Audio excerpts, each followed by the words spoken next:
आज हम देखेंगे जूलिया में वेरिएबल्स क्या होते हैं।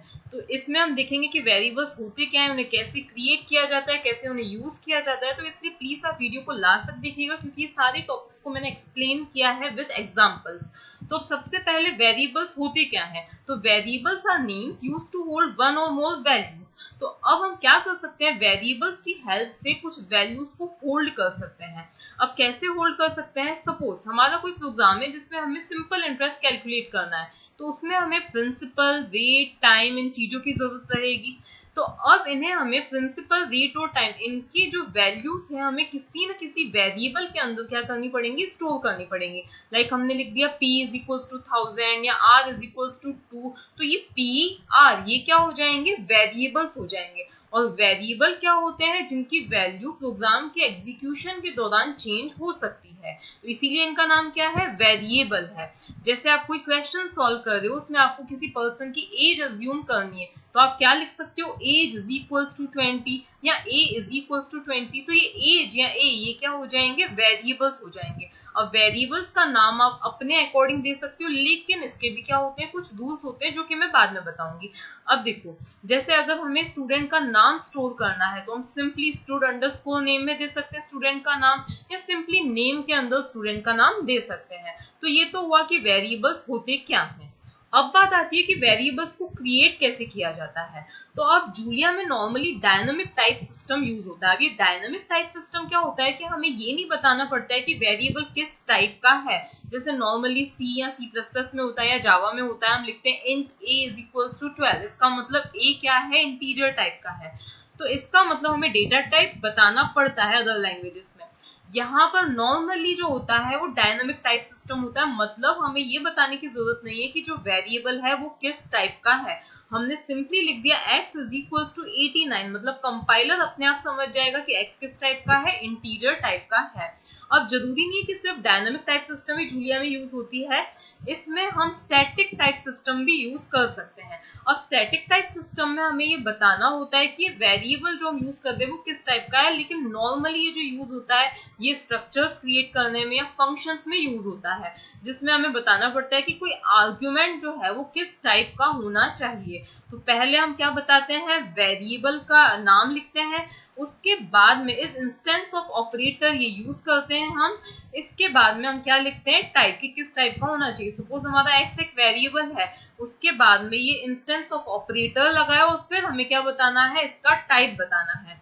इसी तरह से कोई एक्सप्रेशन हम इवेल्युएट कर रहे हैं तो हम लास्ट में यहाँ पे लिख सकते हैं कि इस एक्सप्रेशन का जो रिजल्ट है वो किस टाइप का आना चाहिए। अब मैं पहले आपको कुछ एग्जांपल्स बताती हूँ कि हम किस तरह से वेरिएबल्स क्रिएट कर सकते हैं और उनका टाइप चेक कर सकते हैं। तो सपोज मुझे क्रिएट करना है x इज इक्वल्स टू, मैंने क्या लिखा, 2 लिखा और इसको मैंने रन किया। तो देखो x इज इक्वल्स टू 2 ये वेरिएबल क्रिएट हो गया है। तो अब देखो हुआ क्या कि हमें यहाँ पे कोई टाइप बताने की जरूरत नहीं पड़ी, सिर्फ मैंने जो भी वेरिएबल का नाम देना है वो दिया और उसमें 2 असाइन कर दिया। इसका मतलब कंपाइलर ही समझ जाएगा कि ये x किस टाइप का है, इंटीजर टाइप का है। अब ये डेटा टाइप्स में नेक्स्ट वीडियो में बताऊंगी कि कौन कौन से डेटा टाइप्स होते हैं। अब देखो मान लिया कि हमें क्या करना है, जैसे मैंने दे दिया x इज इक्वल्स टू, मैंने दे दिया 34, उसके बाद मुझे इसका टाइप भी प्रिंट करवाना है। तो मैं क्या करूंगी, यहाँ पे प्रिंट और फिर यहाँ पे मैं लिख दूंगी टाइप ऑफ। इस टाइप ऑफ की हेल्प से हम क्या कर सकते हैं, वेरिएबल का डेटा टाइप प्रिंट करवा सकते हैं। तो टाइप ऑफ x लिखा मैंने और इसको अब मैंने रन किया, तो देखो आउटपुट क्या आया, इंट 32 आया। इसके बाद में अब सपोज मैंने लिया y इज इक्वल्स टू, कोई सा और वेरिएबल लिया, सपोज मैंने ले लिया f इज इक्वल्स टू 6.7 ले लिया। इसके बाद इसी तरह से मैं प्रिंट और फिर क्या करवाऊं, टाइप ऑफ f प्रिंट करवाऊं। तो यहाँ पे टाइप ऑफ और फिर यहाँ पे मैंने क्या लिख देना है, f लिख देना है। और इसको भी अब मुझे रन किया मैंने, तो क्या आया, फ्लोट 64 आया, मतलब इसका जो डेटा टाइप क्या है, फ्लोट है। इसके बाद इसी तरह से हम क्या कर सकते हैं, कोई स्ट्रिंग, कोई कैरेक्टर भी कर सकते हैं। तो मान लिया मैंने लिख लिया ch इज इक्वल्स टू, अब अगर मुझे कोई कैरेक्टर स्टोर करवाना है तो उसे मुझे सिंगल कोट्स में देना होगा।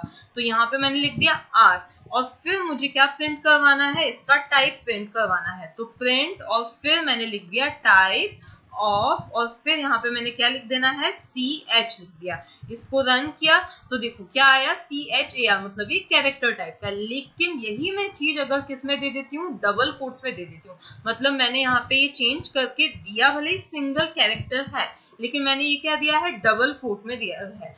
अब इसको अगर मैं रन करूं तो देखो इसका टाइप क्या हो गया, स्ट्रिंग हो गया। तो जो हम सिंगल कोट्स में देंगे वो क्या होगा, कैरेक्टर होगा, और जो डबल कोट्स में हम देंगे वो क्या हो जाएगा, स्ट्रिंग हो जाएगा। इसी तरह से एक और चीज जो होती है, सपोज मैंने यहाँ पे लिख दिया, सबसे पहले x इज इक्वल्स टू लिख दिया 2 लिख दिया। इसके बाद में मैं क्या करवाऊं, इसका टाइप प्रिंट करवाऊं। तो मैंने क्या लिखना है यहाँ पे, प्रिंट टाइप ऑफ, और फिर किसका टाइप में चाहती हूँ, x का चाहती हूँ। इसके बाद में मैंने अब इस x का जो टाइप है यहाँ पे आके चेंज करके क्या कर दिया है, हाई दे दिया। और फिर यहाँ पे फिर से मैं क्या करवाऊं, इस x का टाइप प्रिंट करवाऊं।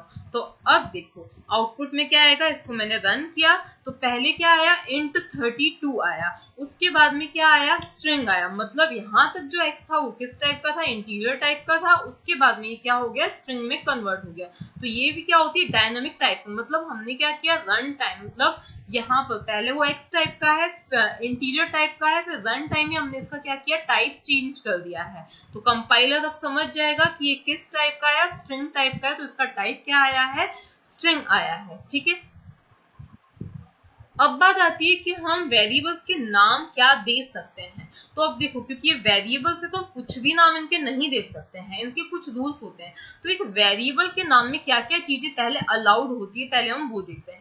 तो इसमें लोअर केस लेटर्स अलाउड होते हैं, मतलब हम ए से लेकर जेड तक, स्मॉल या अपर केस कोई से भी लेटर्स इंक्लूड कर सकते हैं। स्पेस अलाउड नहीं होता है, इस चीज का हमें ध्यान रखना है। डिजिट्स हम 0 से लेकर 9 तक के अलाउ है इसमें। अंडरस्कोर अलाउड है। इसके अलावा कुछ स्पेशल यूनिकोड कैरेक्टर्स होते हैं, वो भी अभी मैं बताऊंगी कि हम किस तरह से एंटर करवा सकते हैं। तो कुछ स्पेशल यूनिकोड कैरेक्टर्स अलाउड होते हैं। तो ये सारी चीजें क्या है कि जो अलाउड होती है। इसके अलावा नोट ऑपरेटर भी अलाउड होता है, बट उसमें भी कुछ क्या होती है, रेस्ट्रिक्शंस होती हैं कि हम किस तरह से उसे यूज कर सकते हैं। बट हाँ, ये जो चीजें हैं वो तो कंफर्म है कि अलाउड होती ही हैं, लेकिन इसमें भी कुछ रूल्स होते हैं। अब वो जो रूल्स होते हैं वो क्या होते हैं कि जो आइडेंटिफायर या कोई वेरिएबल है उसमें कोई डिजिट से वो स्टार्ट नहीं हो सकता। मतलब डिजिट अलाउड होती है, बट इसका मतलब ये नहीं है कि हम उसको डिजिट से स्टार्ट करें। जैसे हमने दे दिया ABC12 तो वो वैलिड होगा, लेकिन 1A वो क्या हो जाएगा, इनवैलिड हो जाएगा। इसी तरह से हम किसी कीवर्ड का यूज नहीं कर सकते आइडेंटिफायर में। और इसी तरह से दूसरे कुछ स्पेशल सिंबल्स हैं जो हम यूज नहीं कर सकते, लाइक मैंने दे दिया @ या $, ये सिंबल्स हम यूज नहीं कर सकते हैं। और भी बहुत सारे स्पेशल सिंबल्स हैं ऑलमोस्ट जो हम नहीं यूज कर सकते हैं। बस कुछ यूनिकोड कैरेक्टर्स हैं जो कि हम यूज कर सकते हैं। तो अब इनके हम पहले देखते हैं कुछ एग्जांपल्स। अब सपोज मैंने यहाँ पे दे दिया A1 = 9, ये दे दिया मैंने। तो ये जो चीज है अलाउड है। देखो आउटपुट आ गया 9 आ गया, मतलब हम डिजिट्स दे सकते हैं। लेकिन अगर मैं दे दूं 1A = कुछ भी दे दिया मैंने अगर, तो ये जो है ये अलाउड नहीं होगा, क्योंकि डिजिट से स्टार्ट नहीं हो सकता है कोई आइडेंटिफायर, लेकिन अंडरस्कोर से स्टार्ट हो सकता है। तो मैंने दे दिया _ABC, ये दे दिया = मैंने दे दिया 78। तो देखो कोई प्रॉब्लम नहीं है, अलाउड है। इसी तरह से अंडरस्कोर बीच में भी अलाउड होता है। जैसे मुझे देना है फर्स्ट नेम देना है, अब स्पेस तो अलाउड है नहीं। देखो जैसे मैंने दे दिया फर्स्ट स्पेस नेम = यहाँ पे जो भी मुझे नाम देना है वो मैं दे देती हूँ। तो अब ये देखो क्या आ जाएगी, एरर आ जाएगी। लेकिन अगर यहीं मैं क्या दे देती हूँ, अंडरस्कोर दे दूं, तो फिर कोई एरर नहीं आएगी। तो यहाँ पे मैंने जो भी नाम देना है वो दे दिया, और तो देखो अब कोई एरर नहीं आई, और जो भी नाम मैंने दिया था वो प्रिंट यहाँ पे हो गया। तो अंडरस्कोर अलाउड है, वो हम स्टार्टिंग में भी दे सकते हैं, बीच में भी दे सकते हैं। इसी तरह से कोई कीवर्ड अलाउड नहीं होता है। अब कीवर्ड क्या होते हैं, सपोज 4 क्या है, एक कीवर्ड है। अब मैंने दे दिया यहाँ पे 4। अब देखो यहाँ पे मैंने 4 दिया तो वैसे ही इसका कलर क्या हो गया, चेंज हो गया, क्योंकि ये क्या है, एक कीवर्ड है। तो 4 = मैंने लिख दिया 98 लिख दिया। अब मैंने इसको रन किया तो क्या आ गई, एरर। इसके बाद नेक्स्ट क्या है कि हम स्पेशल सिंबल्स, लाइक मैं दे दूं कि डॉलर यूज करना है मुझे, तो मैंने दे दिया $= मैंने दे दिया 56। तो यहाँ पे क्या आ जाएगी, अब एरर आ जाएगी। तो हम डॉलर यूज नहीं कर सकते, @ यूज नहीं कर सकते हैं। अब इसके बाद बात आती है कि हम यूनिकोड कैरेक्टर्स का किस तरह से यूज कर सकते हैं। और यूनिकोड कैरेक्टर्स क्या है, जैसे अल्फा जो है, अब क्योंकि हमें पता है कि जो पाइथन है स्पेसिफिकली किसके लिए, टेक्निकल कंप्यूटिंग के लिए यूज की गई है, तो इसमें ऐसी बहुत सारी फैसिलिटीज हैं जिसमें हम यूनिकोड कैरेक्टर्स का यूज कर सकते हैं। तो अब देखो, सपोज मुझे क्या देना है, अल्फा 1 एक वेरिएबल का नाम देना है। अब अल्फा, अब एग्जैक्टली जो अल्फा बनता है मुझे वही देना है, या बीटा नाम देना है। तो अब मैं किस तरह से दूंगी, तो अब वो यूनिकोड कैरेक्टर्स टाइप करने हो तो उसके लिए सबसे पहले क्या किया जाता है, ये स्लैश लगाया जाता है।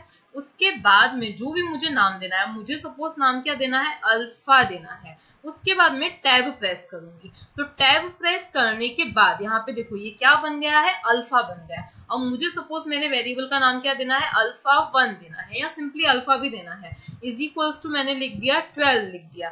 अब देखो शिफ्ट एंटर किया तो यहाँ पे क्या आ गया है, 12 आ गया है। इसी तरह से मैं ऊपर यहाँ पे इसको प्रिंट भी करवा सकती थी। तो अब देखो रूल क्या है, यूनिकोड कैरेक्टर कोई भी टाइप करने का, तो हम मुझे क्या करना है, स्लैश और उसके बाद मुझे जो भी नाम देना है, और मुझे कोई सा भी नाम देना है, सपोज अब मुझे बीटा नाम देना है, तो मैं यहाँ पे क्या लिखूंगी, BETA बीटा, और फिर मुझे टैब प्रेस करना है। तो देखो अपने आप ये क्या बन गया है, बीटा बन गया है।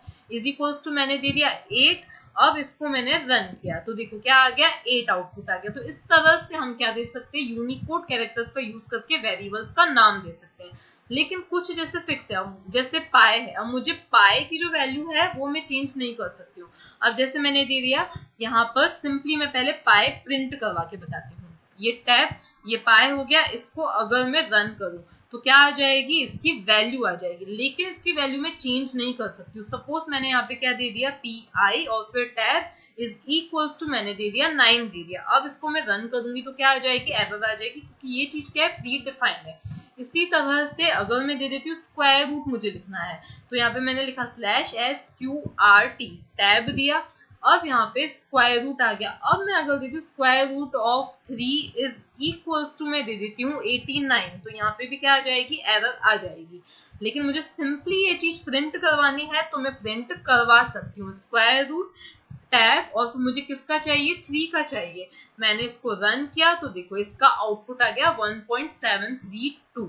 तो ये क्या हुआ कि यूनिकोड कैरेक्टर्स का हम कौन से कैरेक्टर्स का यूज कर सकते हैं, वेरिएबल नेमिंग में कौन सो का नहीं कर सकते हैं, ये सारी चीजें हमने देखी। और इसके अलावा हमने रूल्स देखे कि किन रूल्स का, किन कैरेक्टर्स का या सिंबल्स का हम यूज कर सकते हैं, किन का हम नहीं कर सकते हैं।